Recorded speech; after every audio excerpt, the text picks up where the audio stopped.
안녕하세요. 제 음성 잘 들리십니까? 저는 잘 안 들리는 것 같은데 잘 들려요? 네, 제가 제 음성이 잘 안 들리는 것처럼 인식이 되면 제 목소리가 굉장히 커집니다. 음량을 조금만 올려주시면 고맙겠습니다. 지난 동계 수양의 말씀이 항상 해마다 주일을 포함해서 동계수 일정이 계획이 되어 있어서 그 다음 주 새해 첫 수요 말씀은 각 교회마다 담임 전도인께서 말씀을 하시는 걸로 수년 전부터 계획이 되어 있어서 오늘 말씀은 제가 말씀을 드리도록 하겠습니다. 함께 기도하시겠습니다. 사랑이 많으신 고마우신 아버지 하나님, 세상에 죄악 가운데 살아가며 세상에 마음 두고 살아가던 저희들을 먼저 사랑하여 구원하여 주시고 하나님의 자녀로 영원한 천국 영생의 소망을 가지고 살아갈 수 있도록 구원하여 주셔서 참으로 감사합니다.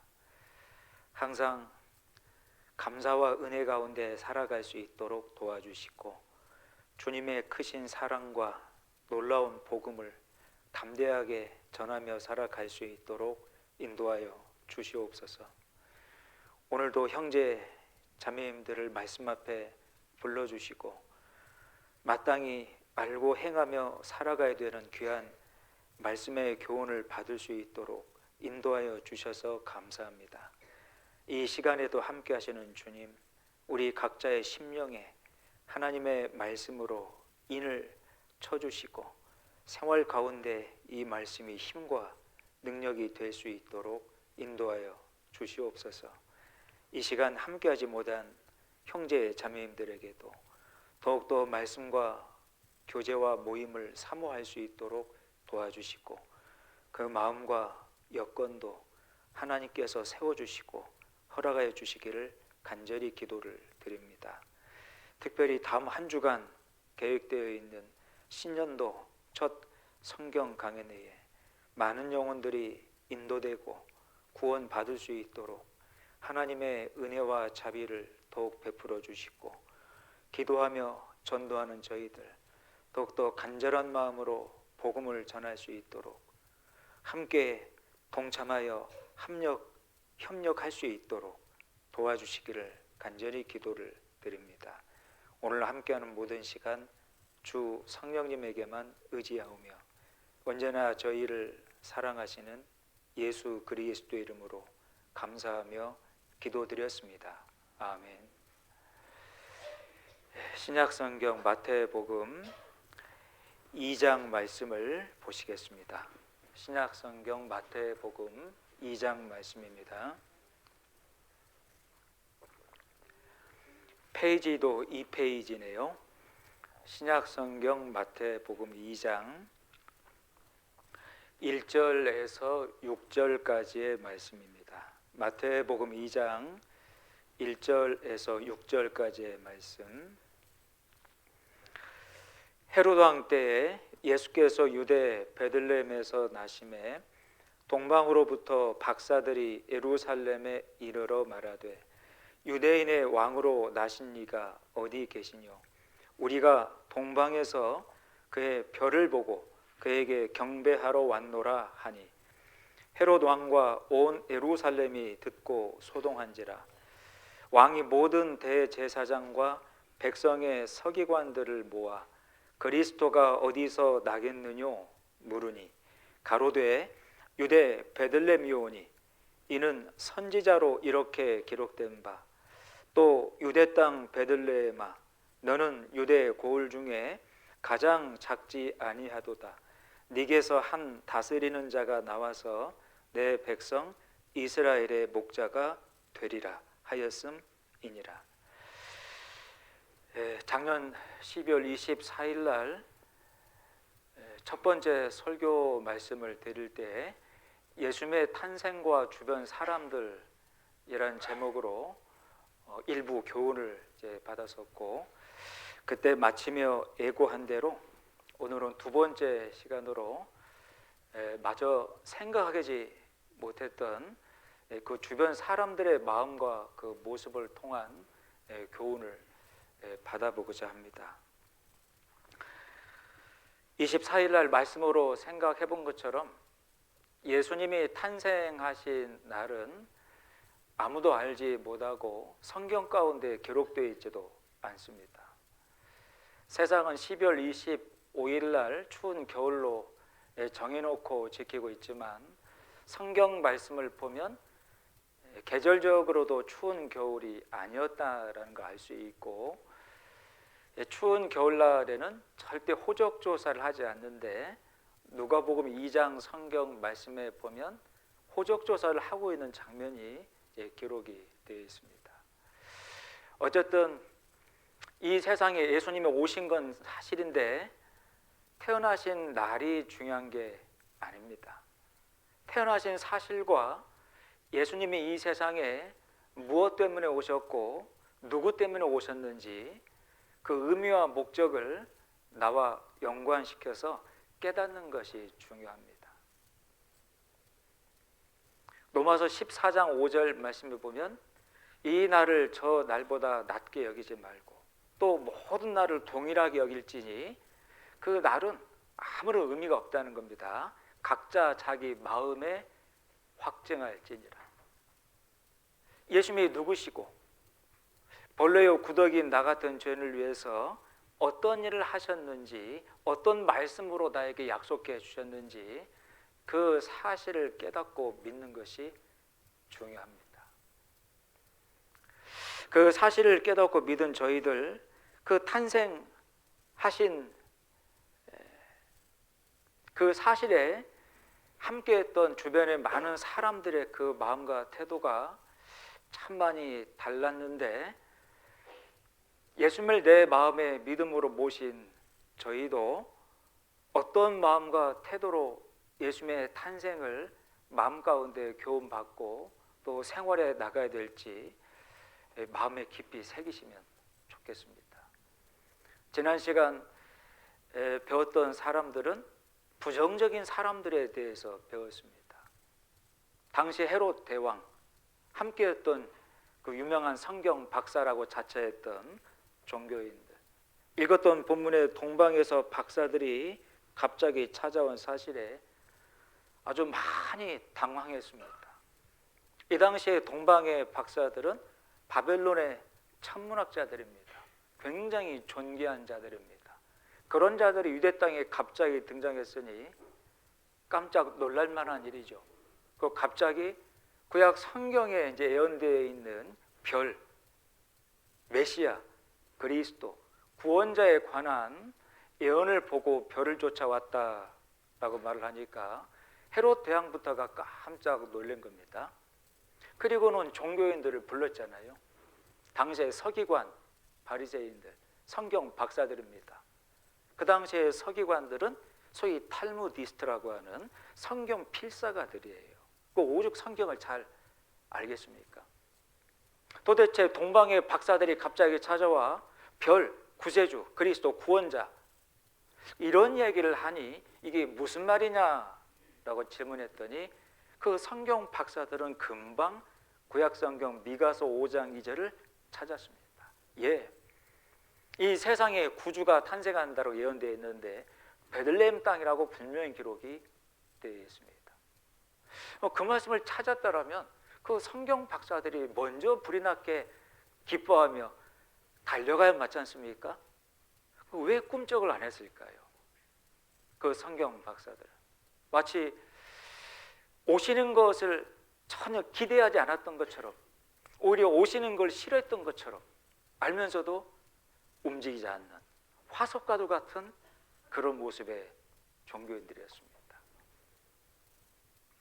우리가 지난 시간 구원받은 우리 가운데에도 혹 화석처럼 굳어져 있는 잘못되어 있는 신앙을 갖고 있지는 않은지 돌아보자 생각했었죠.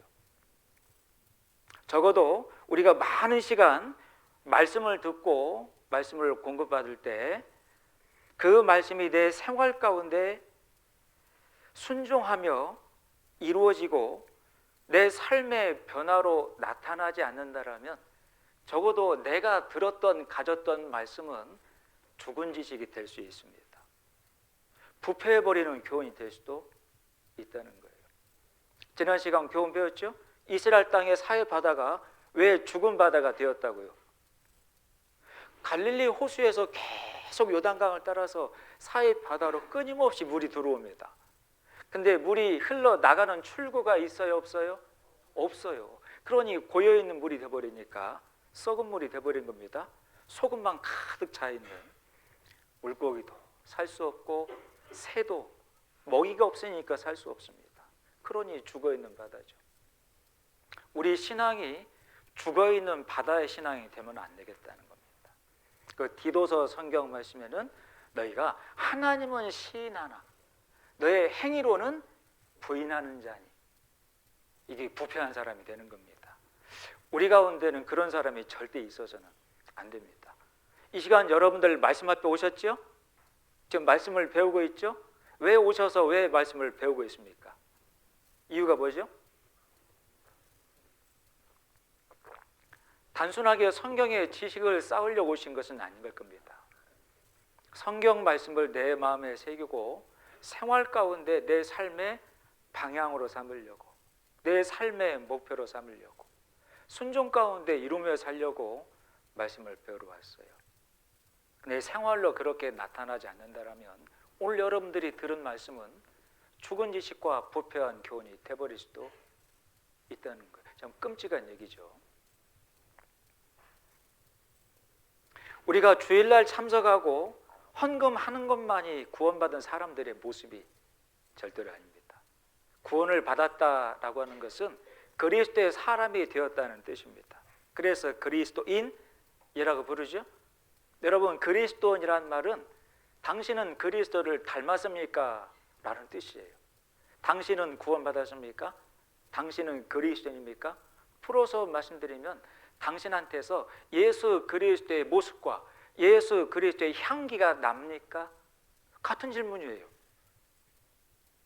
외국에서 이제 구원받은 사람들, 외국 그 형제 자매들을 만나서 대화 교제할 수 있죠? 그분들의 첫 질문이 그거예요. Are you born again? Are you Christian? 그 딱 두 가지 질문합니다. 그게 분명해야 교제가 되거든요. 그게 분명하면 시간 가는 줄 모르고 교제를 나눕니다. 외국 분들도 신기하리만큼 평생 처음 본 사람들인데 그 같은 영을 소유하고 있으니까 그렇죠? Are you Christian? 당신은 그리스도입니까? 예수님의 향기와 그 모습이 나한테 나타난다라고 하는 것은 생활 가운데 변화가 있다는 증거입니다. 그 지난 시간 배운 대로 민수기 17장 말씀 보면 그 생지팡이, 그 죽은 나무 토막, 이것을 지성소 안에 있는 법궤, 말씀의 법궤에 접촉을 시키고 다음날 가보니 그 지팡이가 어떻게 되었답니까? 움이 돋고 순이 나오고 꽃이 피고 세상에 살구 열매가 열렸더라. 완전히 초자연적인 변화죠. 그냥 썩은 나무 토막을 말씀의 법궤에 딱 접촉시켜 놨더니 엄청난 변화가 생긴 거죠. 저희는 그런 나무 토막과 똑같은 인생입니다. 하나님의 말씀 앞에 딱 접촉이 돼서 구원받아 예수 그리스도의 사람, 그리스도인 됐습니다. 그렇다면 주님의 사람이 되었다라고 하는 그 징표들이 있어야 돼요. 그게 나와야 돼요. 어떤 신학자는 이렇게도 얘기했어요. 당신이 참으로 그리스도의 사람이 되었는지 당신한테 묻지 않겠다고, 당신의 아내한테 물어보겠다고, 당신의 남편에게, 당신의 자녀들에게, 당신의 부모님에게, 또는 직장 동료에게, 또는 주변 마을 이웃들에게, 친구들에게 저 사람 구원받았냐고, 저 사람 구원받은 사람이 맞냐고, 왜 주변에 있는 사람들한테 묻겠다라고 얘기했을까요? 정말 구원받은 사람의 징표들이 있냐는 거예요. 합리적인 질문이죠. 그런 변화들이 있어야 됩니다. 그래서요, 이 당시에 이 예수님의 탄생을 맞이했던 이 헤롯 대왕과 이 종교인들은 성경의 구절은 갖고 있지만 삶 가운데 전혀 변화로 나타나지 않고 있는 죽은 신앙, 화석 같은 신앙이, 조화 같은 신앙이 되었던 겁니다. 이분들은 예수 그리스도를 진정으로 맞이할 수 없는 사람들이에요. 우리가 이제 그런 사람이 되면 안 되겠죠? 우리 2024년도에는 여러분들의 사는 모습 가운데 저 사람이 정말로 그리스도인이 맞구나, 예수를 믿는 사람이 맞구나 라고 하는 징표들이 나타나야 됩니다. 그게 정상적인 거죠. 그건 특별한 게 아니고 정상적인 겁니다. 그런 삶의 변화를 통해서 주변 사람들에게 자연스럽게 전도의 기회가 주어지는 겁니다. 저 사람이 전에는 안 그랬는데 저 사람이 저렇게 변하다니, 말하는 것도 행동하는 것도, 세상을 살아가는 삶의 목적도, 세상을 사는 동안 추구하는 것도 구원받기 전과 후가 완전히 달라져 있을 때 베드로 성경 말씀에는 그 가운데 있는 그 변화가 된 것에 대한 소망에 관한 이유를 묻는 자들이 분명히 주위에 생길 거라고 말씀을 하셨습니다. 그게 가장 자연스러운 전도 방법이에요.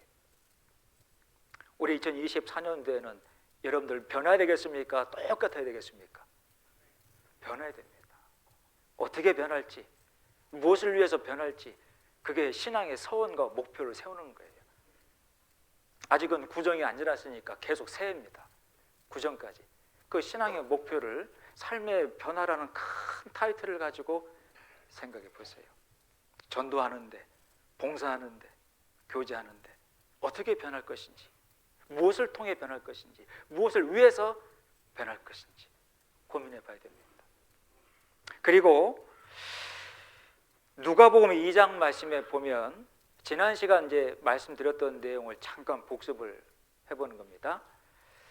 호적 조사를 황제가 명했을 때 요셉이라는 사람이 잉태가 된 그 예수 그리스도를 잉태한 그 마리아 데리고 태어난 고향 베들레헴 땅으로 돌아왔습니다. 그 잠시 머물 여관, 숙소가 필요했는데 아무리 숙소를 다 돌아다녀도 문을 열어주는 그 숙소가 없는 겁니다.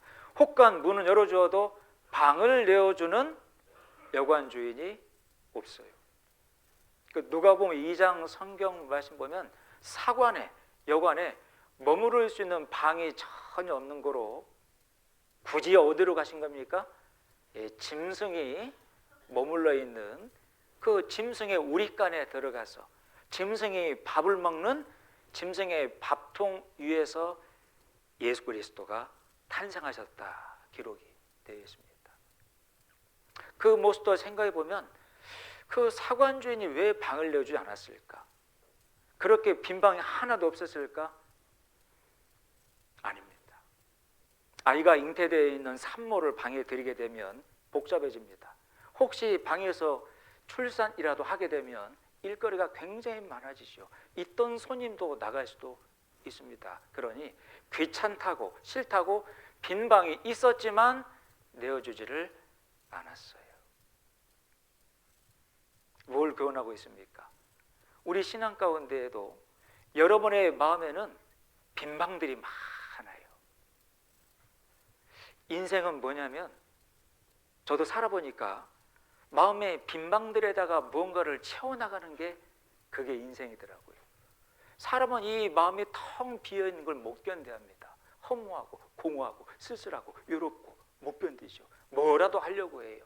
음악을 듣든지 여행을 하든지 사람을 만나든지 뭐 운동을 하든지 취미 활동을 만나든지 뭐 강습을 받든지 뭐라도 해서 자기 마음의 빈방에 뭐라도 채워넣으려고 합니다. 인생은 그 마음의 빈방에 채워넣는 과정인 것 같아요. 여러분 구원받기 전 뭘 이 빈방 속에 채워넣고 살았습니까?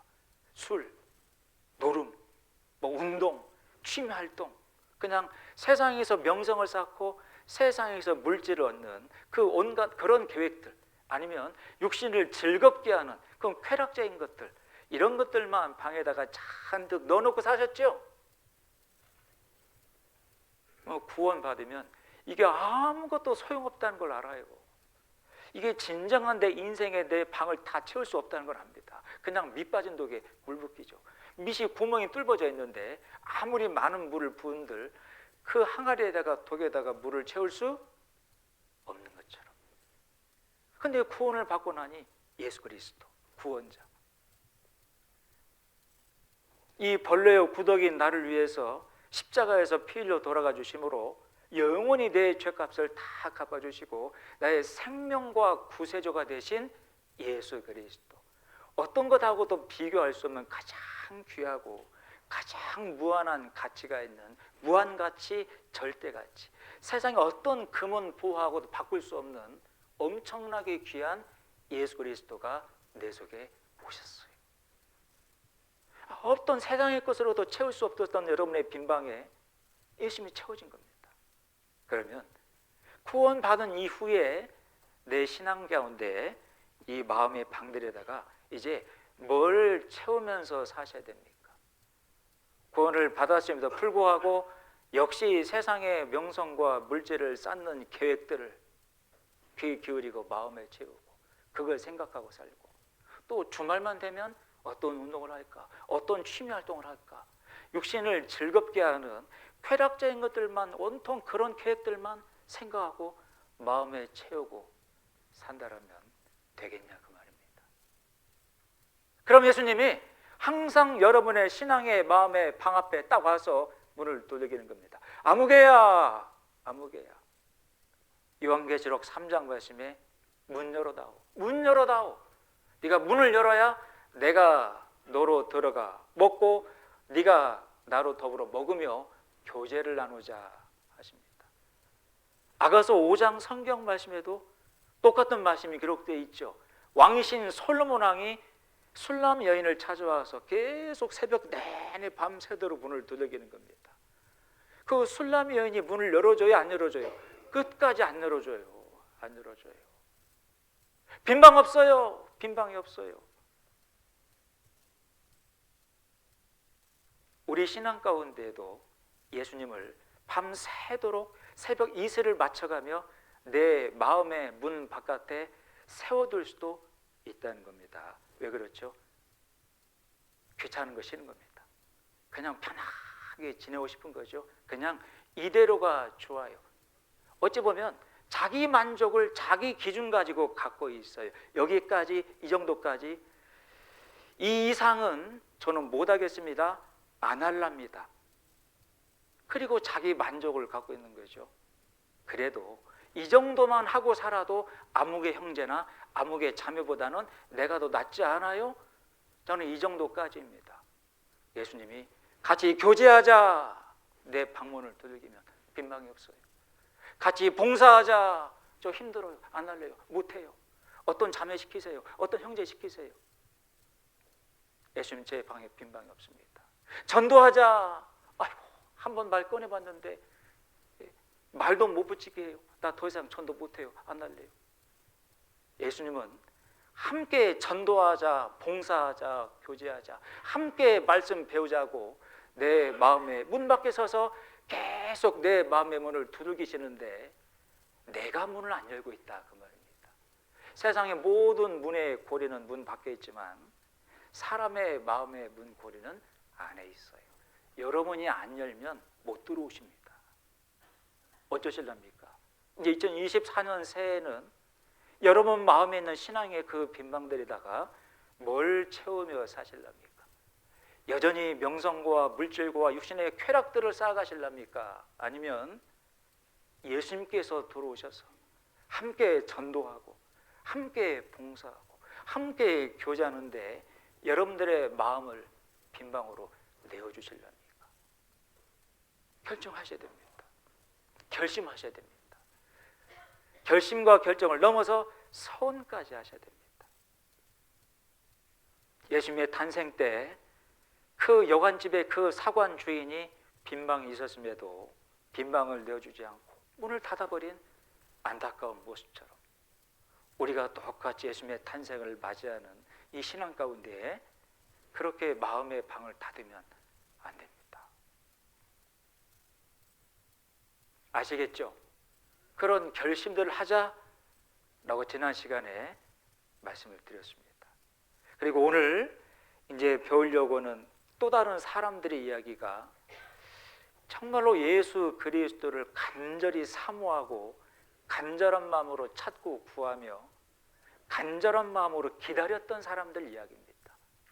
정말로 많은 축복을 받은 사람들의 이야기고, 이 교회 역사 가운데 정말로 귀하게 쓰임받은 하나님의 일꾼들에 관한 이야기들입니다. 첫 번째로 이것도 본문 1절 2절을 다시 한번 보죠.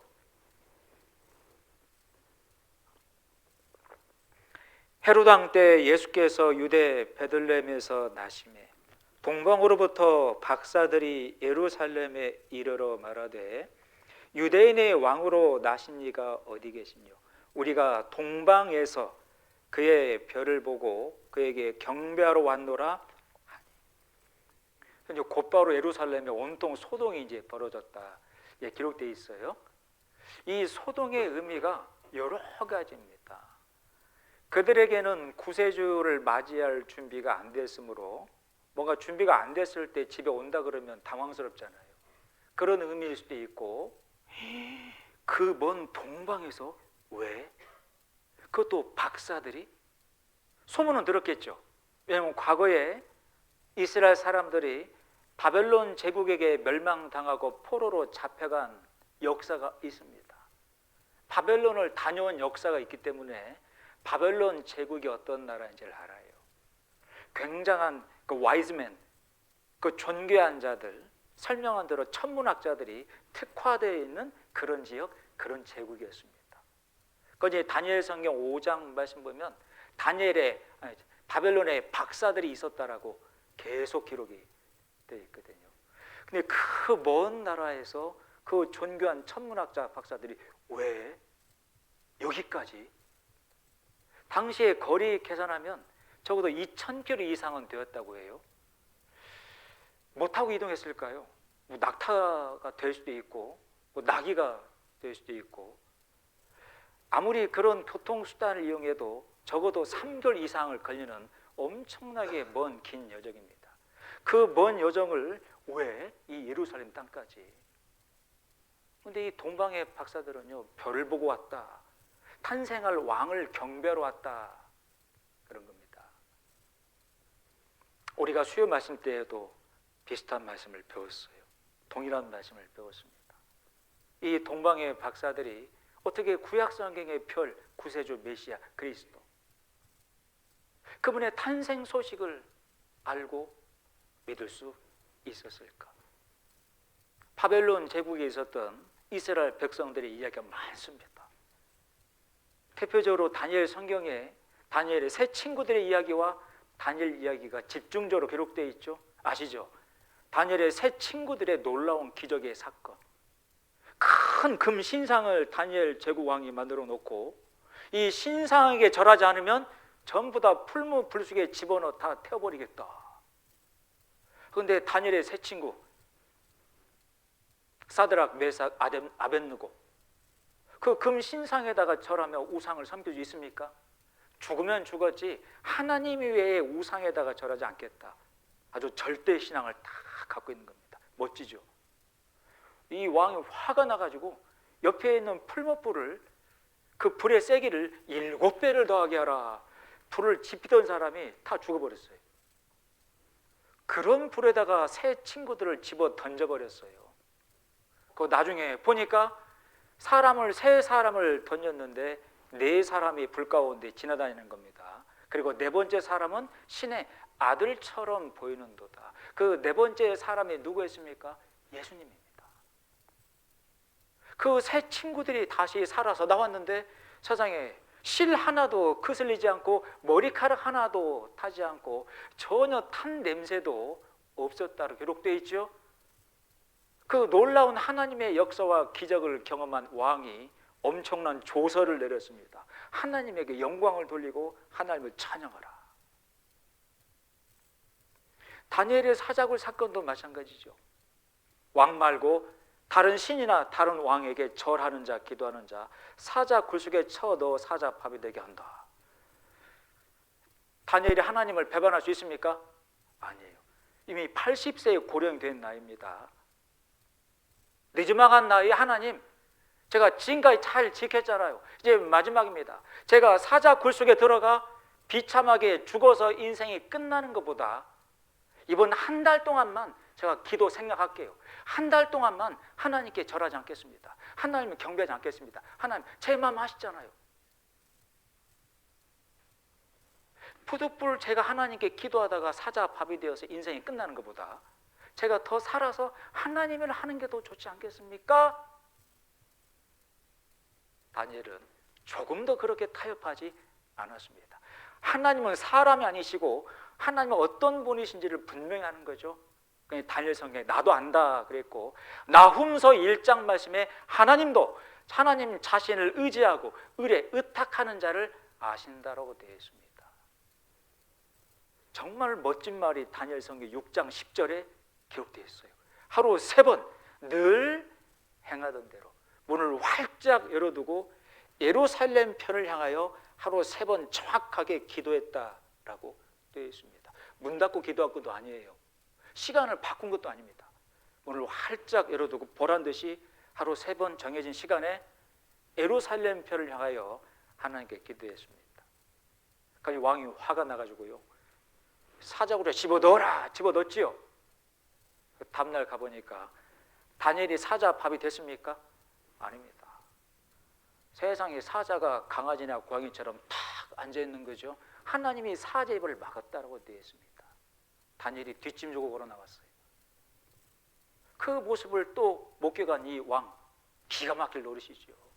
이 다니엘이 섬기는 그 친구들이 섬기는 하나님, 그분이 진짜 살아있는 신이 맞다. 그리고 조서를 내리고 그 사건이 계기가 되어서 이스라엘 사람들이 70년 만에 고향 땅으로 돌아가는 엄청난 계기가 되었다 기록되어 있습니다.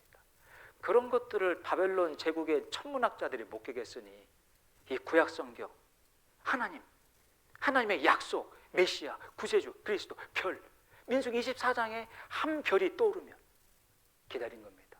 간절히 하나님, 저희도 하나님을 믿게 되었습니다. 하나님의 구세주 그리스도, 그 별, 저희에게도 나타나 주세요. 저희도 경배하도록 도와주세요. 얼마나 간절하게 동방 박사들이 그 별 예수 그리스도 그 지혜를 찾고 구했으면 진짜 별이 떠오른 겁니다. 세상에 이스라엘 땅에 먼저 떠오른 게 아니고 바벨론 땅에 먼저 떠올랐어요. 그 별을 보고 2000km를 3일 이상 걸려서 이 예루살렘 땅에 딱 도착한 겁니다. 그러니 헤롯 왕과 종교인들이 기가 막힐 노릇이죠. 그 당시에 종교인들은 하나님을 안다라고 얘기했고 구세주를 기다린다고 얘기했고 성경을 딱 찾았지만 전혀 반응하지 않잖아요. 기다린 게 아니에요. 간절하게 찾은 게 아닌 겁니다. 근데 생판 몰랐던 동방의 박사들이 하나님을 알게 되고 구약 성경을 믿으며 구세주의 탄생을 얼마나 간절하게 찾았으면 하나님께서 별을 띄워 인도해 왔냐 그 말입니다. 뭘 교훈합니까? 아마 성경에 관한 지식은 예루살렘의 그 성경 박사들이 엄청나게 많이 알고 있었겠죠. 근데 예수님도 너희가 하나님의 능력도 성경도 모르는 거로 오해하였도다. 성경의 지식은 갖고 있지만 이 진리와 지혜를 사모하고 간절하게 찾는 마음이 없으니 깨닫지를 못하고 있다 그 말입니다. 여러분, 이게 중요해요. 수요 말씀을 나오더라도, 주일 말씀을 나오더라도, 구역 모임에 참석하더라도, 회별 모임에 나오더라도 하나님, 오늘 말씀에 나에게 어떤 말씀을 주셔서 내 삶의 방향을 도와주시겠습니까? 하나님, 정말 말씀을 사모합니다. 하나님, 정말 하나님의 말씀대로 살기를 원합니다. 마치 시편 42편 1절 말씀에 목마른 사슴이 시냇물을 간절히 찾던 말입니다. 아시죠? 사슴은 못 먹어도 살지만 못 마시면 죽습니다. 그러니 맹수가 사슴을 잡으려고 어디에서 기다려요? 반드시 물가에서 기다리는 겁니다. 사슴은 못 먹어도 몇 달을 버티지만 못 마시면 죽습니다. 물을 반드시 먹어야 되는 짐승이에요. 하나님이 그리 만드셨습니다. 그건 이 목이 마른 그 사슴이 시냇물을 얼마나 찾겠냐 그 말입니다. 저는 짠 점심을 먹고 저녁 내내 물 한 모금 안 마셨다 생각해 봐요. 얼마나 목이 타고 물이 갈급해집니까? 목마른 사슴이 그 물을 찾는 마음으로, 하나님의 말씀을 간절히 사모하는 마음으로 말씀 앞에 내가 나오고 있는지, 여러분 그런 마음으로 와서 말씀을 들으면 깨닫고 가요. 그러니까 깨닫고 가는 겁니다.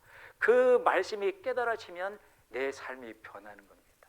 결국 내 삶이 변하는 출발은 말씀을 사모하는 거예요. 에레미야 성경 29장 13절에 나를 간절히 찾고 찾으면 만나리라. 왜 못 만나는 얘기예요? 간절히 안 찾고 있다 그 말입니다. 여러분 이 성경은 우물물과 똑같다고 말씀했습니다. 이스라엘 시대 때의 우물물은 보통 깊이가 100m 이상입니다. 그러니 대충 가서는 물을 길어갈 수가 없어요. 간절한 마음으로 우물가에 나가야 되고 충분한 시간을 투자해서 우물을 길어야 원하는 만큼의 충분한 물을 길어갈 수 있었습니다. 하나님의 말씀도 우물물들입니다. 여러분들이 간절한 마음으로 찾는 마음으로 와서 길어가야 원하는 만큼 충분하게 깨닫고 길어갈 수 있고, 그 물을 길어가야 여러분의 생활의 힘과 능력이 실제로 되는 겁니다. 이사야 성경 12장을 보겠습니다. 이사야서 12장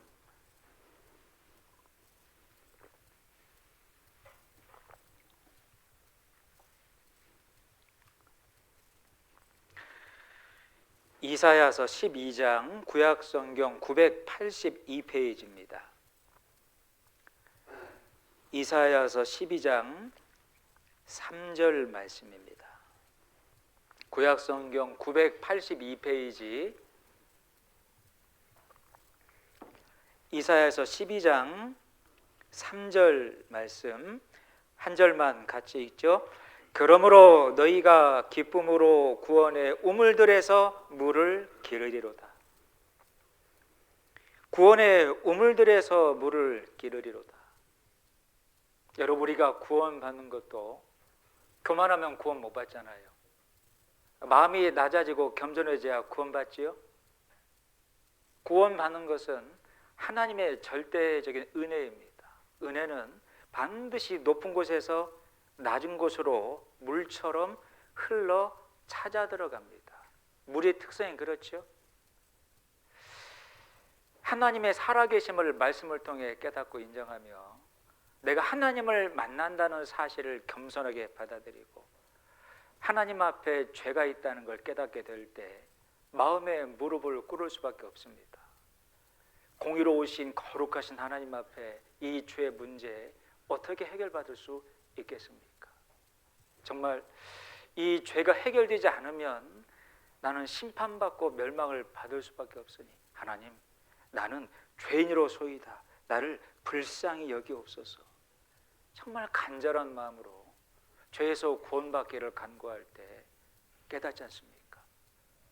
신기하리만큼 같은 장소에서 같은 시간에 같은 말씀을 들었지만 어떤 사람은 깨닫지 못하고 어떤 사람은 깨닫습니다. 그 차이가 뭐죠?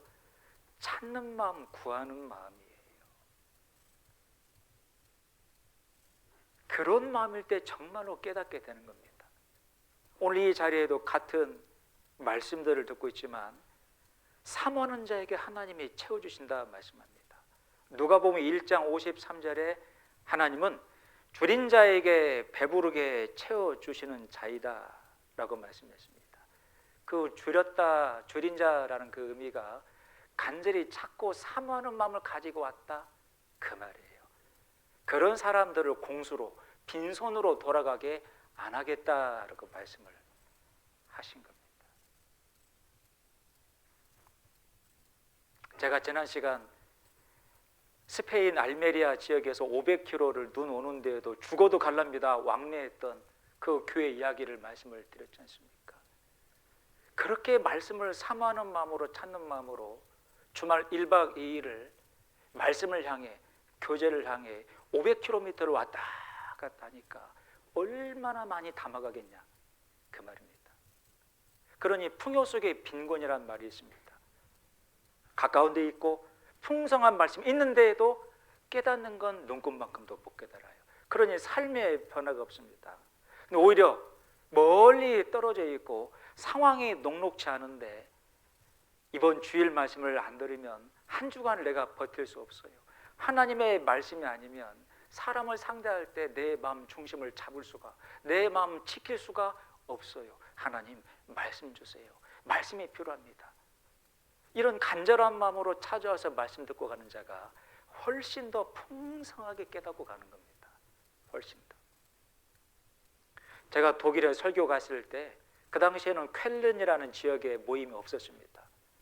차로 이동해도 3시간, 4시간 거리입니다. 쾰른 대성당이 있는 그 도시 있지 않습니까? 한 번은 자매님이 쾰른서 진짜 한 3시간, 4시간 걸려서 왔는데 제가 인사말 그렇게 건넸어요. 자매님, 아이고 힘들어서 어떻게 해요? 그 자매님이 정색하면서 목사님, 제 신앙을 뭘로 보고 그렇게 얘기하세요? 제가 깜짝 놀랐다니까요. 그 자매님은 마땅하고 당연한 것으로 여기고 이렇게 왔다는 뉘앙스인 겁니다. 아, 내가 성급하게 말을 꺼냈구나. 영국에서 어떤 형제는 군인입니다. 미국에서 군대 생활을 하다가 영국으로 배치가 되어서 왔는데 그 형제님이 배치받은 그 부대가 런던 북쪽으로 5시간 떨어져 있습니다. 그 형제님이 집을 잡는데 부대에서 정해져 있는 거리가 있잖아요. 이수 지역이라 그러죠. 여기를 벗어날 수는 없으니까 가장 끄트머리까지 내려와서 한 발자국이라도 런던에 가까이 있으려고 거기다가 방을 잡고, 그런데도 거의 차 타고 내려와도 3시간 거리입니다. 거의 왕복 6시간이에요. 당일치기로 다녀갈 수 없으니까 토요일날 왔다가 형제 집에 하루 머물고 주일날 저녁에 또 올라갑니다. 만만치가 않죠. 그 형제에게 또 그렇게 교제했어요. 많이 피곤할 텐데 형제님 힘내세요. 근데 형제님 얘기가 또 그래요. 목사님, 힘든 건 사실이지만 습관들에게 나름이에요. 명언이죠. 힘든 건 사실이지만 이 몸을 습관들에게 나름이라고 대답했습니다. 그렇죠. 하나님 말씀과 교제를 사모하는 마음으로 몸을 쳐서 복종시키면 그게 습관된다는 거예요. 그 형제가 제 기억에 3, 4년 있었습니다. 한 번도 교제를 빠진 적이 없어요. 하나님께서 한국에 있는 자매를 불러다가 결혼시켜서 아예 가정 딱 눌러 앉혀놨습니다. 나중에는 다시 부대 배치를 다른 지역으로 국가로 가서 어쩔 수 없이 이동을 했지만 정말 귀하게 쓰임 받았던 형제 그리고 가정입니다. 우리에게는 간절한 마음과 사모하는 마음이 반드시 필요해요. 그냥 오는 것보다 그런 마음을 가지고 기독가 왔을 때 더 담아가지 않겠냐는 겁니다. 여기에 구원의 우물들에서 물을 기르리로다. 우리가 구원받는 것도 구원의 우물에서 물을 기른 겁니다. 끝까지 간절한 마음으로 찾았을 때 기어이 구원 받잖아요. 그러죠? 중간에 포기하면 구원 못 받지 않습니까? 그러면 구원 받고 나면 왜 우물이 복수로 되어 있을까요? 하나님의 말씀과 진리, 지혜가 담긴 물이 왜 복수로 되어 있을까요? 구원을 받고 나니 온통 천지가 다 우물인 겁니다. 주일 말씀도 우물이고 수요 말씀도 우물이고, 저희가 수요 말씀도 주일 말씀으로 하셔야 되잖아요. 수요 말씀도 주일 말씀처럼 오셔야 됩니다. 왜? 우물이거든요. 간절한 마음으로 와서 길어가면 길어가는 거예요. 받아가는 겁니다.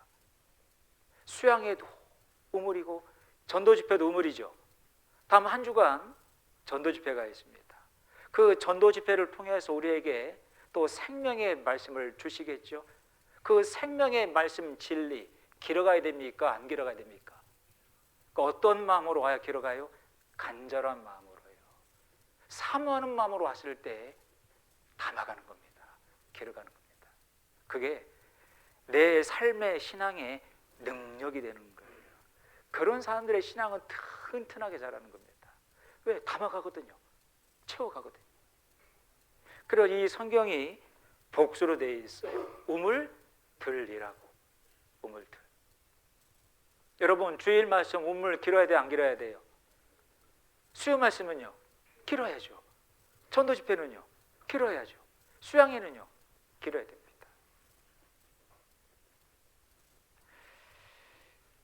조금은 멋쩍은 비유지만 우리가 육신의 재물과 세상의 명성을 쌓는 것에는 우물 길는 것 이상으로 달려가서 받고 찾을걸요. 세상에서 딱 1시간 동안 1억 버는 법 100% 확실한다. 아마 구름대처럼 사람 몰려갈 겁니다. 그렇지 않을까요? 제가 구역 모임 때 그런 말씀을 드렸어요. 여러분, 신년을 맞이해서 가평군에서 돈 보따리를 풀었습니다. 모든 가평 구민에게 1월 15일까지 생활지원금 30만 원씩을 지급합니다. 주민등록증을 소지하시고 각 읍 면사무소에 오셔서 30만 원을 반드시 수령하시기 바랍니다. 자, 안 가실 분, 가실 분 그럼 다 손 들리니까 안 가실 분 100% 가죠. 나도 가죠. 30만 원이면 얼마나 큰 돈입니까? 그걸 생활지원금으로 준다는데 룰루랄라 가죠. 아마 광고가 나오자마자 혹시라도 떨어질까 봐 곧바로 갈걸요. 내 몸에 건강에 적신호만 들어와도 진짜 간절한 마음으로 챙겨 먹습니다. 여러분들 말씀만 저도 관절에 문제가 생겨서 그 연관되는 성분을 계속 조사하다가 챙겨 먹게 되더라고요. 챙겨 먹게 됩니다. 내 건강에 조금만 뭐가 문제가 생기면 관련 정보를 검색하고 관련 영상을 보면서 나름대로 정보를 찾고 약을 찾아요. 혹시 그 약을 먹어본 사람 복용 후기까지 들어봅니다. 사모하죠? 찾죠? 나에게 직접 연관이 있으니까요. 근데 왜 말씀은 그런 마음으로 사모하지 않냐? 그 말입니다. 이 말씀이야말로 구약, 신약, 엄청난 약이지 않습니까? 엄청난 약. 여러분, 사모하는 마음으로 찾는 마음으로 와서 길어가야 충분히 길어갑니다. 정말 새해에는 발걸음만 왔다 갔다 하지 말고 참석하시는 것도 잘 하시는 거지만 이왕 참석할 때 하나님께 기도하면서 좀 찾는 마음으로, 사모하는 마음으로, 어떨 때는 참 고민 중에 있는 어떤 기도거리, 기도하고 있는 내용에 관한 정확하고 분명한 말씀을 나에게 수요 말씀을 통해서 주일 말씀을 통해 주실 때가 있잖아요. 우리 형편과 사정과 마음을 사람은 모르지만 하나님은 정확히 아시니까요. 우리 가운데 성령의 교통하심이 있으니까요. 네가 그런 상황이구나. 네가 그런 마음이구나. 그걸 위해서 기도하고 있구나. 그걸 위해서 하나님 앞에 간절히 구하고 있구나. 믿음과 신앙을 잃지 않기를, 마음을 지키기를, 직장에서 어려움이 있지만 마음을 지키려고, 신앙 지키려고 노력하는구나. 전도하면서 많은 반대 또는 핍박도 받지만 끝까지 전도하려고 하고 있구나. 너 잘 왔다. 거기 필요한 말씀을 주마. 이 말씀 붙잡고 힘내라, 기도해라. 주시는 거예요. 주신다니까요.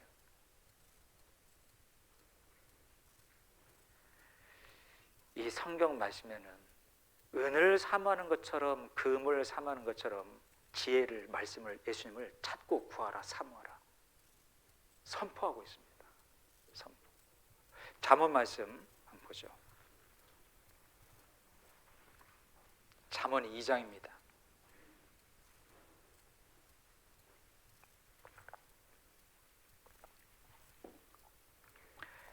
잠언 2장 구약성경 912페이지입니다.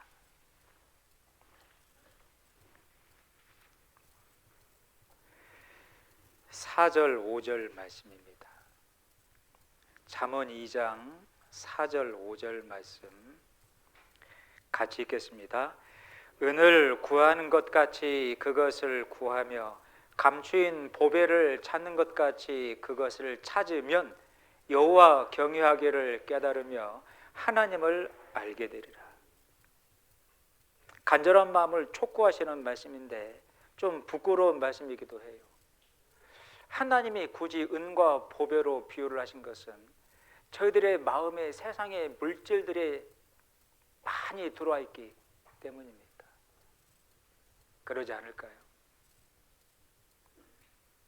예수님 말씀에도 하나님과 재물을 겸하여 섬길 수 없나니 하나를 사랑하면 하나를 미워하게 돼 있고 하나를 중요하게 여기면 하나는 가벼이 여기게 되어 있으니 하나님과 재물을 같이 두고 똑같이 섬길 수는 없다 하셨습니다. 그런데 저희는 세상에 있는 것들의 마음의 비중을 더 빼앗기고 살 때가 많아서 그걸 대표적으로 은과 보배라고 말씀했습니다. 그 세상에 있는 것들에 마음 두고 살아가는 것만큼만 하나님을 찾아봐라, 말씀을 찾아봐라, 진리를 가까이 해봐라, 그 말입니다. 참 부끄러운 말씀 아닙니까? 사람들이 은과 보배를 얼마나 마음에 두고 살면 은을 보배를 찾는 것처럼 사랑하는 것처럼 하나님도 찾아보라고.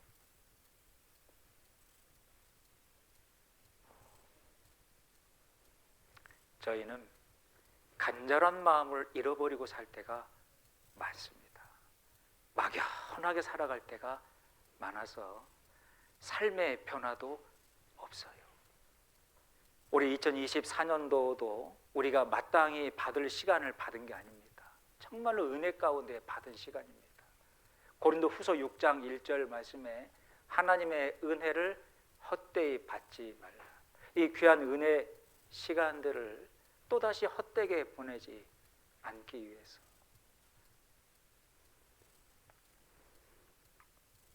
간절하게 찾는 마음으로 말씀 앞에 가까이 하고 하나님이 주시는 말씀을 담아가 생활 가운데 순종하고 그 말씀을 이루며 말씀을 따라 살아갈 때 정말로 귀한 여러분들의 2024년도 시간이 될 거라고 믿어요.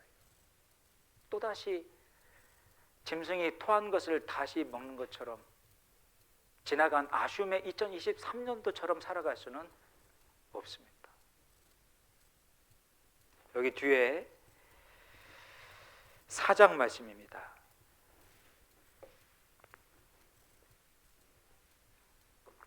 4장 6절 말씀부터 보겠습니다.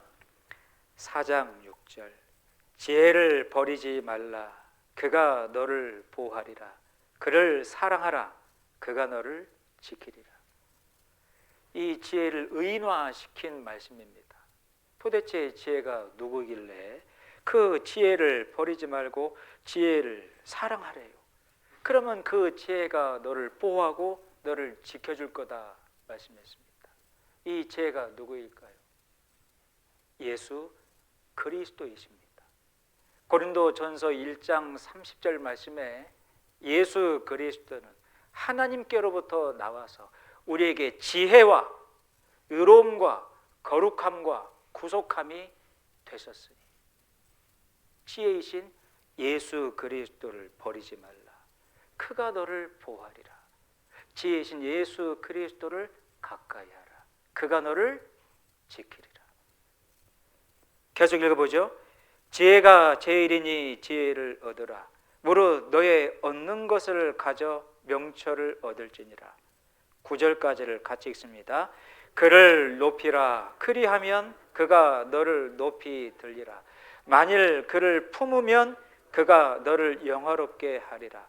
그가 아름다운 관을 내 머리에 두겠고 영화로운 면류관을 내게 주리라 하였느니라. 지혜신 예수 그리스도를 품으면 그가 너를 영화롭게 하리라. 이 지혜 예수 그리스도 간절하고 사모하는 마음으로 가까이 하고 찾으라, 그 말입니다. 이 예수 그리스도, 이 지혜신 예수 그리스도가 어디에 계세요? 어디에 계십니까? 이 몸된 교회 가운데 계시는 겁니다. 정말 이 몸된 교회를 가까이 하고 사모하고 간절한 마음으로 함께하라. 그리고 섬기라. 그리하면 그가 너를 지키고 보호하리라. 그리하면 그가 너를 영화롭게 하리라. 정답입니다. 우리가 새해에는 더욱더 이 몸된 교회를 교제를 가까이 하고 간절한 마음으로 함께할 때 여기에서 분명한 예수 그리스도의 지혜들을 담아갑니다. 여러분 그거 아세요? 마태복음 13장 말씀에 보면 농부가 뿌리는 4가지의 씨 뿌리는 비유가 나와 있고, 마태복음 25장 말씀 보면 달란트의 비유가 나와 있습니다. 읽어보신 분들 기억나시죠? 그 2가지의 비유에 똑같이 정리하듯 하신 말씀이 뭐냐면, 무릇 있는 자는 받아서 넉넉하고 풍족하게 되겠고 없는 자는 있는 것까지 빼앗기리라. 뭔 말입니까? 왜 비유로 말씀하시며 그런 말씀으로 정리하셨을까요? 여러분, 비유는 진리를 더 명확하게 설명하시기 위해서 비유를 하신 겁니다. 일부러 비비 꼬아놓은 게 아니에요. 비유의 본 뜻은 진리를 더 명확하게 설명하고 잘 깨닫고 받아가도록 부연 설명하시려고 비유를 하신 거죠. 그런 의미가 있습니다.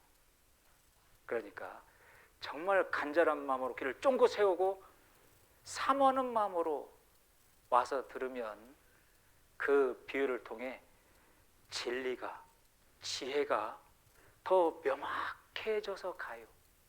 여러분, 이 진리가 명확해진 사람들은 삶이 변한다니까요. 그 진리, 지혜 통해서 내 삶의 방향과 목표가 분명하게 보이고 잡히는 겁니다.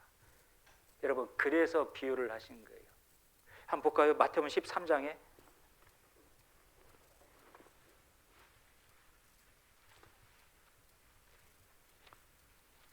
마태복음 13장 12절 말씀입니다.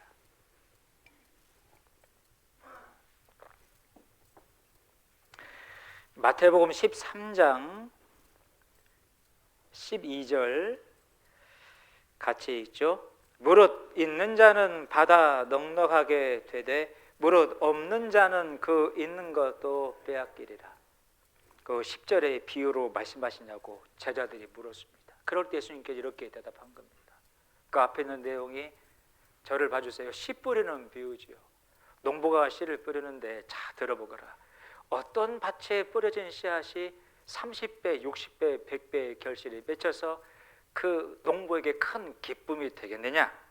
첫 번째 밭은 길가에 뿌려진 씨다.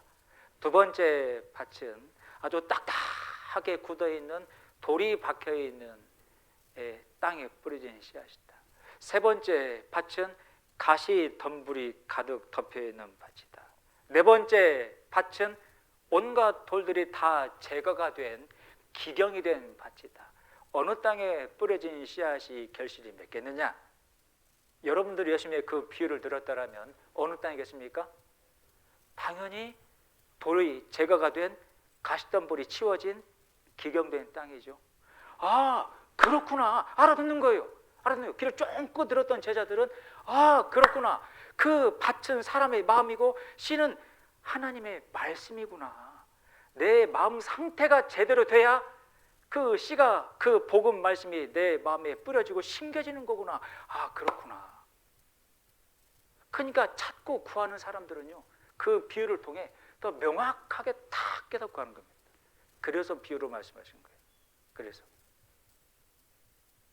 그런데요, 어떤 경우가 있냐면 밑에 14절 말씀을 보면, 이사야의 예언이 저희에게 이루었으니 일렀을 때 너희가 듣기는 들어도 깨닫지 못할 것이요 보기는 보아도 알지 못하리라. 같이 읽죠. 이 백성들의 마음이 완악하여져서 그 귀는 듣기에 둔하고 눈은 감았으니 이는 눈으로 보고 귀로 듣고 마음으로 깨달아 돌이켜 내게 고침을 받을까 두려워함이라. 이 말씀은 가끔 상담할 때 일부러 안 믿고 안 받아들이려고 밀어냈던 어리석은 사람들이 있습니다. 이 복음 말씀을 믿고 받아들이면 마음대로 못 살 것 같은 거죠. 술도 마음대로 못 먹을 것 같고 여자도 마음대로 못 만날 것 같고 이제 막 세상 즐거움을 느끼기 시작했는데 하나님 믿고 구원받아 버리면 그런 것들 다 못하게 되는 거죠. 그러면서요, 그 나중을 걱정하는 어리석은 마음이 있더라니까요. 근데 실은 이 말씀의 본 뜻은 그것을 염두에 두고 두신 말씀은 아니에요. 하나님이 걱정하는 마음입니다. 딱 사람들 보니까 하나님은 마음을 다 아시지 않습니까? 예수님은 하나님이 인간의 몸으로 오신 분이죠. 마음을 딱 보니까 어떤 사람들의 마음은 완악한 자가 있다, 그 말입니다. 이 진리 깨닫고 이 진리 얻어가려고 온 게 아니고 판단하려고 온 사람들이 있어요. 그러니까 예수님의 말을 책 잡으려고 비판거리 삼으려고 일부러 왔던 종교인들도 있었죠.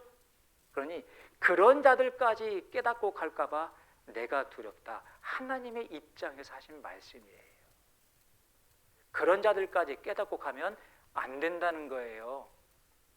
물론 이 말은 절대 그런 자들은 깨닫고 갈 수 없다는 뜻입니다.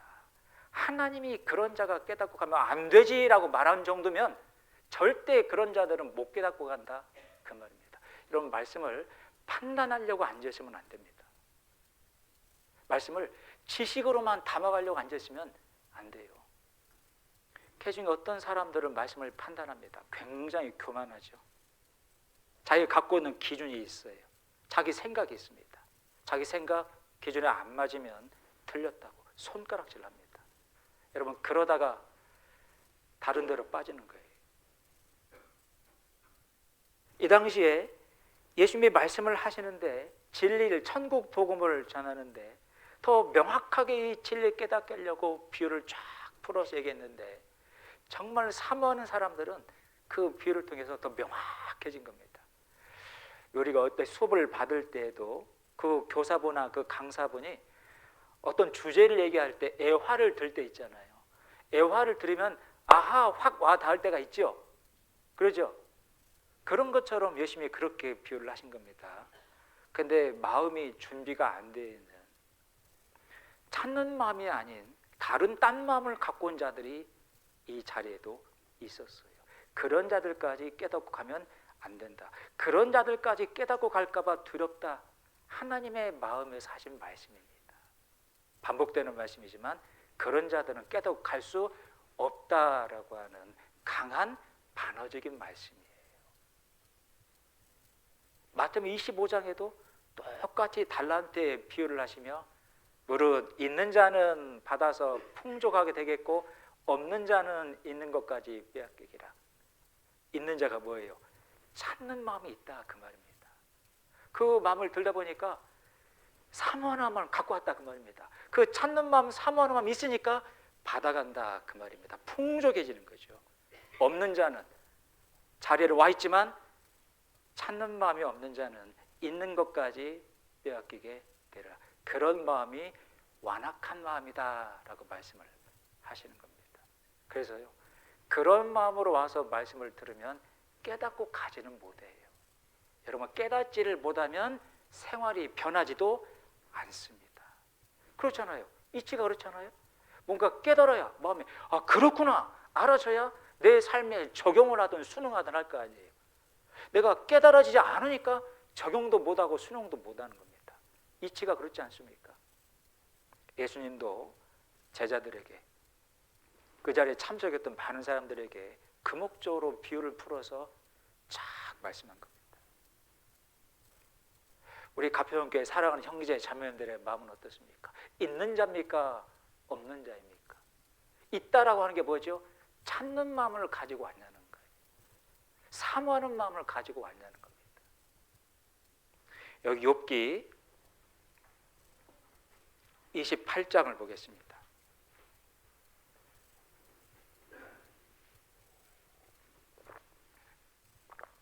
욥기 28장 1절부터 보겠습니다. 욥기 28장 1절입니다. 구약성경 787페이지입니다. 욥기 28장 1절 찾았습니까? 은은 나는 광이 있고 연단하는 금은 나는 곳이 있으며 철은 흙에서 취하고 동은 돌에서 녹여 얻느니라. 사람이 흑암을 파하고 끝까지 궁구하여 음해와 유암 중에 광석을 구하되, 4절을 같이 읽죠. 사람 사는 곳에서 멀리 떠나 구멍을 깊이 뚫고 발이 땅에 닿지 않게 달려 내리니 멀리 사람과 격절되고 흔들흔들 하느니라. 여러분들이 이스라엘 땅에는 은과 금과 동과 철이 많이 나왔다고 합니다. 그래서 은광과 금광과 철광들이 있었어요. 어디에서 철광이 발견됐다 그러면 멀리 있는 지역 사람까지 다 장비를 챙겨가지고 불원천리 달려가는 겁니다. 그리고 뭐예요? 땅 파요. 이 땅을 파는데 음해와 유암이 있다. 음해는 어두운 거죠. 유암은 죽음의 그림자입니다. 그러니 어두컴컴하고 죽을 수 있는데 끝까지 파 들어가서 줄 타고 내려간다. 뭐 하려고요? 금 캐려고요. 은 캐려고요. 철 캐려고요. 멀리 떨어져 있는 장소에서 발견된 장소까지 가서 어둠과 죽음을 무릅쓰고 땅을 파 줄을 타고 내려가서 결국은 금과 은과 철과 동을 얻지 않느냐. 그러죠? 여러분, 미국 서부의 개척시대 때 골드 러쉬라고 들어보셨습니까? 골드 러쉬. 1848년도에 미 서부 캘리포니아 지역에서 사금이 발견됐어요. 모래 속에 포함되어 있는 금이 발견된 겁니다. 이게 보도가 쫙 되니까요, 동부 지역에서 이 서부까지 오려면 며칠 걸리잖아요. 동부 사람들이 며칠 걸려서 서부까지 와가지고 그 사금 캐려고. 그러다 보니까 이 캘리포니아 지역이 지금의 엄청나게 큰 대도시로 바뀌어버린 겁니다. 그 사금 때문에 바뀐 도시가 캘리포니아예요. 그걸 한 시대를 갖다가 완전히 바꿔놓은 센세이셔널 사건이었지 않습니까? 사금 발견, 골드 러쉬. 이 말씀도 보면 어디에서 철이 있다더라, 동이 있다더라, 멀리까지 찾아가서 어둠과 죽음 무릅쓰고 줄 타고 내려가 계획을 뽑아내는데, 캐내는데, 지혜는 어디에서 그렇게 얻어가는 거냐? 그 말입니다. 진리는 어디에서 얻어갈 수 있냐는 거예요. 여러분, 지혜와 참된 진리는 어디에서 캐고 어디에서 얻어갈 수 있습니까? 사람들이 비트코인 한다고 미쳐있지 않습니까? 집안에 틀어박혀서 엄청난 전기를 다 써가면서 세계 곳곳을 온라인으로 타고 들어가서 광산, 광부일을 한다고 하지 않습니까? 세상에 그 눈에 안 보이는 그 온라인 화폐 캐려고 온갖 모든 에너지를 다 거기다 쏟아 붓고 있지 않습니까? 진짜 내 삶을 진정으로 변화시키고 영원하고 썩지 않고 쇠하지 않는 진리는 어디에서 캐냐고요? 그 진리 어디에서 얻어갈 수 있냐는 겁니다. 여러분, 밑에 12절입니다. 12절 같이 읽죠. 그러나 지혜는 어디서 얻으며 명철의 곳은 어디인고. 20절도 같이 읽겠습니다. 그런즉 지혜는 어디서 오며 명철의 곳은 어디인고. 되묻고 있습니다. 욥기의 기자 욥은 사람들은 눈에 보이는 화려한 것을, 그 비싸고 값지다고 생각하는 것들을 그렇게 찾으려고 캐서 목숨 걸고 빼내는데 도대체 진리와 지혜는 어디에서 얻어가는 거냐라고 되묻고 있는 겁니다. 우리에게는 금이 필요합니까? 진리와 지혜가 필요합니까? 여러분, 금은 세상에 있는 것 사라지는 겁니다. 진리와 지혜는요, 영원히 나를 따라가는 겁니다. 절대가치, 무한가치죠. 그걸 어디서 캐갈 수 있고 얻어갈 수 있냐는 겁니다. 그걸 안다라면 정말 금을 찾으러 떠나는 서부 개척자들, 그 파이오니아, 그 정신 갖고 달라붙겠죠. 그렇지 않습니까? 금하고 비교할 수 없는 지혜가, 진리가 있는 곳이라면 사생결단 찾아가서 캐내야죠. 받아가야죠. 그런데 이 진리와 지혜가 어디 있냐고요? 교회에 있습니다. 교회에 그 진리와 지혜가 있는 거예요. 이 비밀이 크도다. 사도 바울은 구원받듯 깨닫도록 전파한 말씀이 뭐냐면, 이 교회를 알지 못하면 생활을 할 수 없다 그랬습니다. 혹 구원을 받아서도 신앙생활은 못한다 그랬습니다. 왜? 진리를 받아가고 지혜를 얻어가야 올바르게 등불과 빛이 되어서 어떤 방향으로 어떤 목적 갖고 어떻게 살아야 되는지 그 진리와 지혜가 분명히 보여주는데 그걸 받아가지를 못하는 겁니다. 받아가지를. 여기 에베소서 보겠습니다. 에베소서 3장입니다.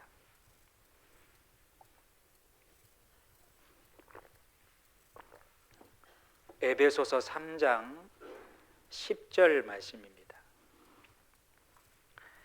에베소서 3장 10절 같이 읽습니다.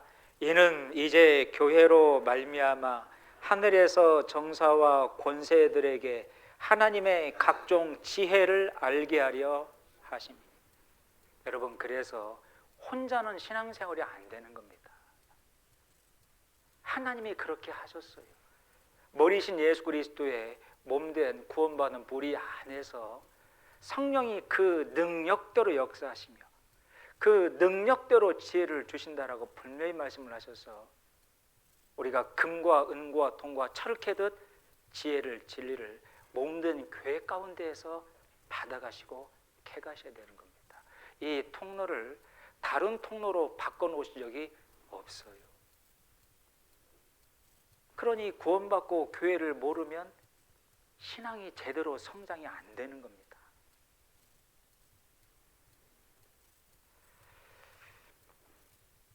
동방에 있는 박사들이 하나님이 띄워주신 별을 따라서 지혜, 진리, 예수 그리스도 그 구세주를 찾아왔습니다. 얼마나 간절한 마음으로 찾아왔는지 성경은 말씀하고 있습니다. 그런 자에게 별을 띄워주셔서 예수 그리스도 영접하게 하신 것처럼 우리가 정말로 간절히 사모하고 찾는 마음으로 몸된 교회 가운데 말씀 앞에 여러분 오실 때 반드시 받아가시는 겁니다. 그분들이 넉넉해져 가는 거예요. 넉넉해져 가는 겁니다. 그리고 깨닫고 가는 겁니다. 깨달아진 만큼 생활이 분명히 변하게 되어 있습니다.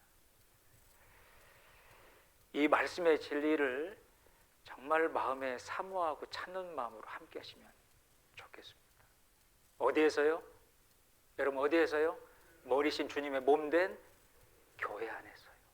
교회 안에서. 이 안에서 성령이 능력대로 깨닫도록 도와주시니까요. 혼자 성경을 100번, 1000번 읽어도 깨달아지지가 않습니다. 신기하죠. 몸된 교회 안에서입니다. 그리고 누가복음 2장을 한번 보겠습니다. 누가복음 2장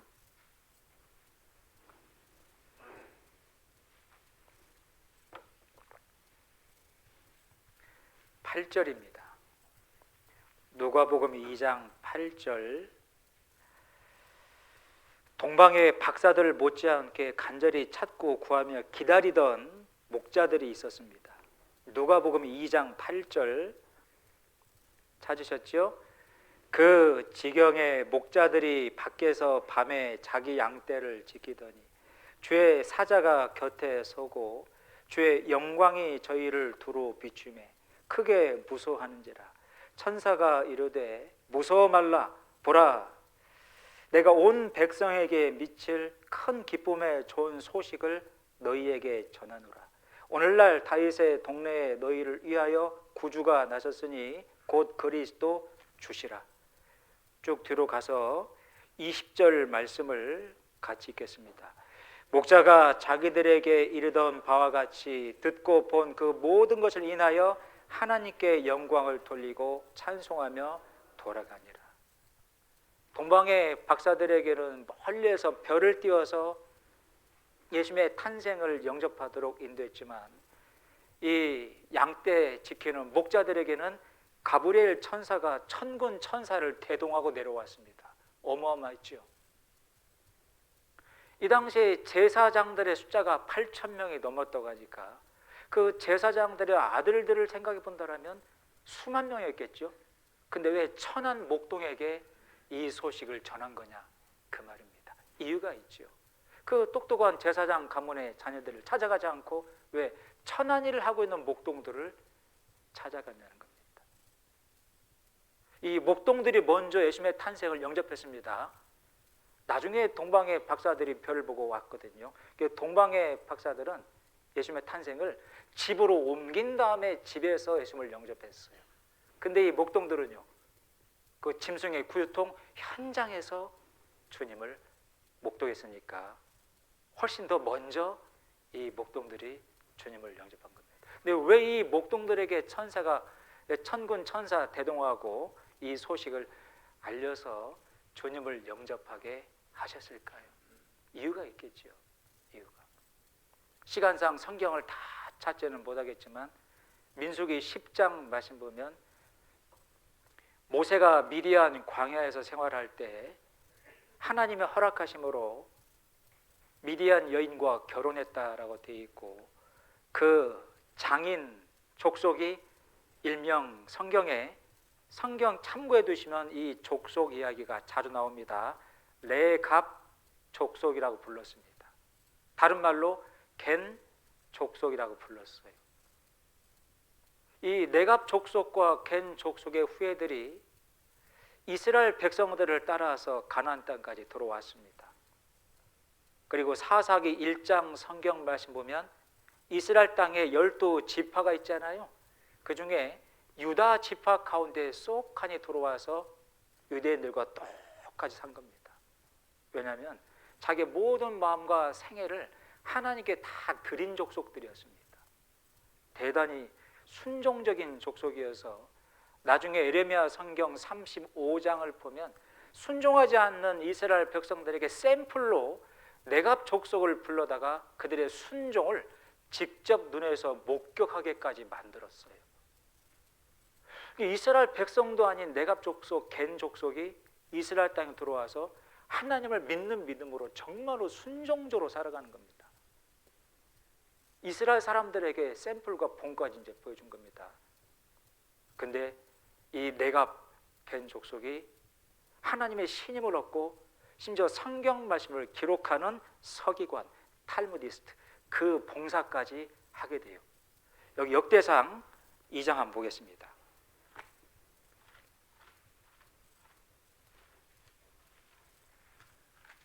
역대상 2장 54절 말씀입니다. 역대상 2장 54절.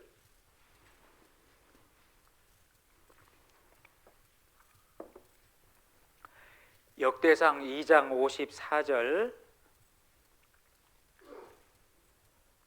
구약성경 613페이지입니다. 찾으셨어요? 살마의 자손들은 베들레헴과 느도바 족속과 아다롯벳 요압과 마하나 족속의 절반과 소라 족속과 55절을 같이 읽죠. 야벳에 거한 서기관 족속 곧 디랏 족속과 시므아 족속과 수가 족속이니 이는 다 네갑의 집 조상 함맛에게서 나온 겐 족속이더라. 여기 서기관 성경을 필사하는 일을 맡은 족속 가운데 네갑 겐 족속이 딱 포함이 됩니다. 자, 이걸 왜 제가 강조한 거냐면 성경 말씀을 필사하는 봉사를 했다라면 구약 성경을 달달 외다시피 보는 겁니다. 뭘 발견했을까요? 메시아 그리스도 탄생 예언을 발견한 겁니다.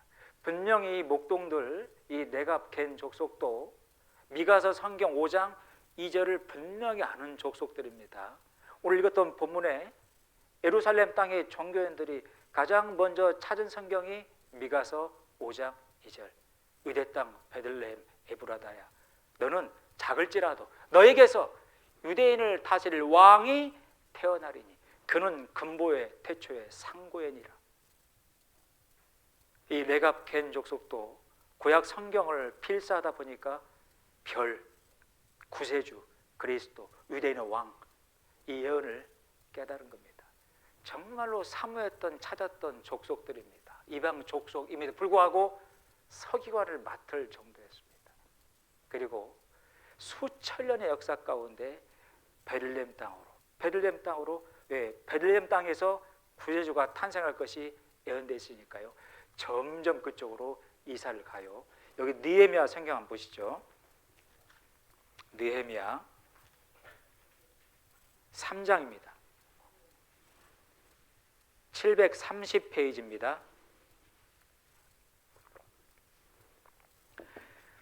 느헤미야 3장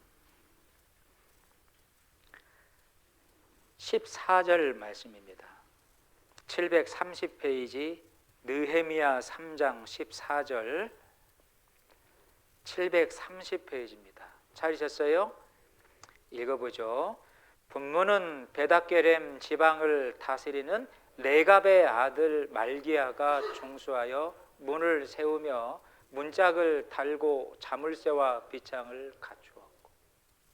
설명이 필요합니다. 절 봐주세요. 이스라엘 사람들이 바벨론 포로 70년 생활을 마치고 고향 땅에 돌아왔습니다. 성전이 다시 멋있게 중건되었고 성벽이 딱 둘러쳐졌고 성벽 사이사이에 10개의 문을 만들도록 했어요. 그 10개의 문 중에 5번째 문이 분문입니다.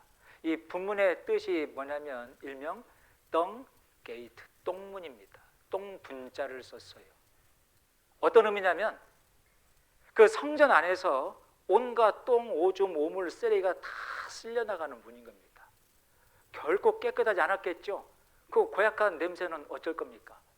심지어 제사를 지내고 남은 수많은 그 짐승의 내장들, 피, 옳은 것들이 다 그 이 분문을 통해서 기드론 골짜로 내려가는 겁니다.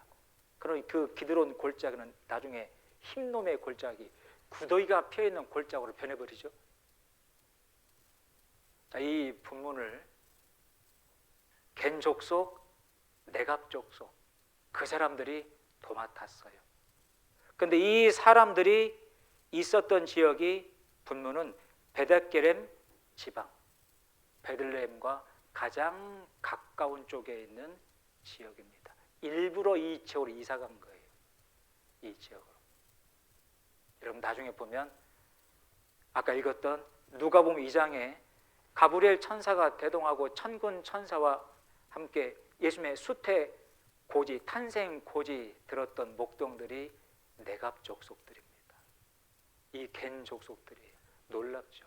여러분 성경 전체적으로 이스라엘 역사가 기록되는 성경 속에 겨울철에 피어있는 매화꽃처럼 이 겐 족속, 네갑 족속 이야기가 이렇도록 아름답게 기록이 되어 있어요. 유대인들도 맡기 힘든 서기관의 역할을 이 네갑 겐 족속이 맡은 겁니다. 왜요? 간절한 마음으로 하나님을 찾고 있는 겁니다. 그 구세주를 기다리고 있는 겁니다. 기어이 그 지역에 딱 이사가서 천사를 통해 예수 그리스도의 탄생을 가장 먼저 전해 듣게 된 겁니다. 이 네갑 겐 족속의 후예들이 목동들이고 그 후손들이 지금도 살고 있어요. 성지순례 갔을 때 후손들이 지금도 살고 있다는 소식을 들었습니다. 여러분 어떻게 생각하세요? 수천 년의 성경 역사 속에 이스라엘 역사가 주된 역사인데 그 속에 네갑 겐 족속의 역사가 들어가 있습니다. 이유가 뭘까요? 정말 간절한 마음으로 사모하는 마음으로 찾고 기다리는 자들인 겁니다. 하나님은 그런 자들에게 가까이 하시고 그런 자들에게 능력을 베푸신다라고 분명히 말씀을 하셨습니다. 시편 145편을 보죠.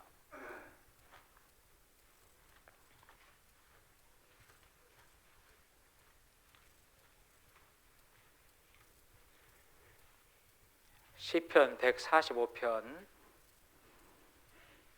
구약성경 908페이지입니다. 18절 말씀.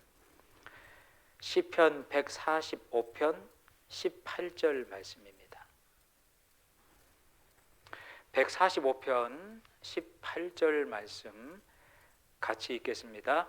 여호와께서는 자기에게 간구하는 모든 자 곧 진실하게 간구하는 모든 자에게 가까이 하시는다. 예, 이게 키입니다. 하나님에게 간절히 사모하는 마음으로 말씀 앞에 주님의 몸된 교회에 가까이 하는 자, 그런 자에게 하나님은 가까이 하시고, 역대하 16장 9절 말씀 보면 그런 자에게 하나님의 능력을 베풀고 하나님의 능력을 맡기겠다라고 기록되어 있어서, 여러분 에레미야 35장을 나중에 읽어보세요. 그 35장 에레미야 성경 말씀에 하나님이 내가 족속을 축복하시기를 내 앞에 꾸준히 서게 될 자가 계속 나오게 될 거다. 엄청난 축복이 기록되어 있습니다. 그게 예수님의 탄생을 영접하는 그 축복으로까지 연결되어 있는 겁니다. 구약 성경 전체적으로 이 내가 갠 족속 이야기가 기록된 이유는 정말 진실된 마음으로, 사모하는 마음으로 하나님과 말씀을 찾고 가까이 했기 때문입니다. 그게 오늘 키입니다. 오늘 예수님의 탄생을 목격한 주변 사람 중에 동방에서 찾아온 박사들의 그 간절함과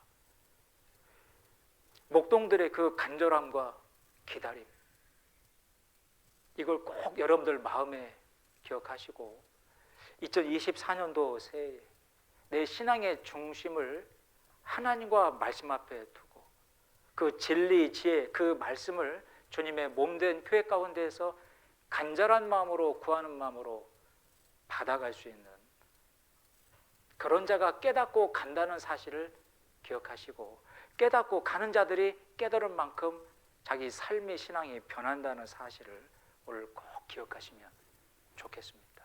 아시겠죠? 네, 기도하겠습니다.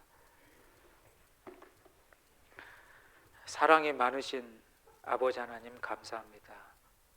오늘도 저희들에게 하나님의 귀한 말씀으로 교훈하여 주시고 우리의 마음과 생활이 좌로나 우로나 치우치지 아니하고 오로지 하나님과 말씀을 마음의 중심 잡아 살아갈 수 있도록 귀한 말씀을 주심을 참으로 감사합니다.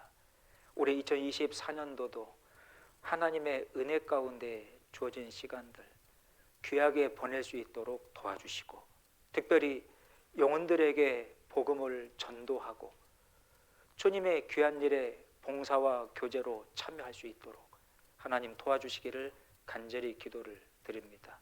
모든 것을 감사드리오며 저희를 사랑하시는 예수 그리스도 이름으로 감사하며 기도드렸습니다. 아멘.